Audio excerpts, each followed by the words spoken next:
আমি আসছি ভুলুঙ্গামারী উপজেলা সহকারী কমিশনার ভূমি অফিসে। আমার একটা বিষয় নিয়ে আজকে আমি অনেকদিন থেকে হয়রানির শিকার। আমি এখানে একটা খারিজের জাবেদা কবির আবেদন করছি কুড়িগ্রাম রেকর্ড শাখায়। তো জাবেদা কবির চিঠিটা এখানে পাঠাইছে 30/11/2025। কেস নাম্বার হচ্ছে 15/11/2526।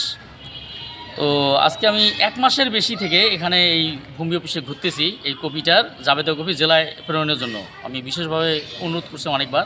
তো এনারা এখানে ইওনো নাই, আবার ইওনোর বদলি এসিলেন নাই, এরকম নানান গড়িমসি করে আমাকে 1 মাস থেকে ঘুরাইতেছে। আসলে আমি খুব হয়রানির শিকার। আমি চাই এখানে অবিলম্বে একজন সহকারী কমিশনার ভূমি অফিসার এখানে পার্মানেন্টভাবে নিয়োগ দেওয়া হোক, যাতে ভুলুঙ্গামারীবাসী আমরা জানি হয়রানির শিকার না হই, এরকম ভোগান্তির শিকার জানি আমরা না হই। আসলে এখানে প্রায় দীর্ঘ 1 বছর থেকে পার্মানেন্ট কোনো অফিসার নাই। ইউনো মহোদয় একজন ব্যক্তি, ইনি ভূমি দেখেন, আবার সদর ইউনিয়ন পরিষদের চেয়ারম্যানের দায়িত্ব পালন করেন, আবার মুক্তিযোদ্ধা কমান্ডারের দায়িত্ব পালন করেন, ইউনো দায়িত্ব পালন করেন। একজন ব্যক্তি চারটা দায়িত্ব পালন করতে গিয়ে উনি হিমশিম খেয়ে যাচ্ছেন, ঠিকমতো সময় দিতে পারতেছে না।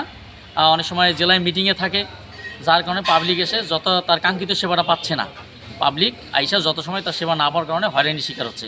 আমি তাই বিশেষভাবে অনুরোধ করব যে আমাদের এই ভূমি অফিসে একজন পার্মানেন্ট সহকারী কমিশনার ভূমি অফিসার নিয়োগ দিয়ে আমাদের ভুলুঙ্গামারী জনগণের এই হয়রানিটা লাঘব হোক।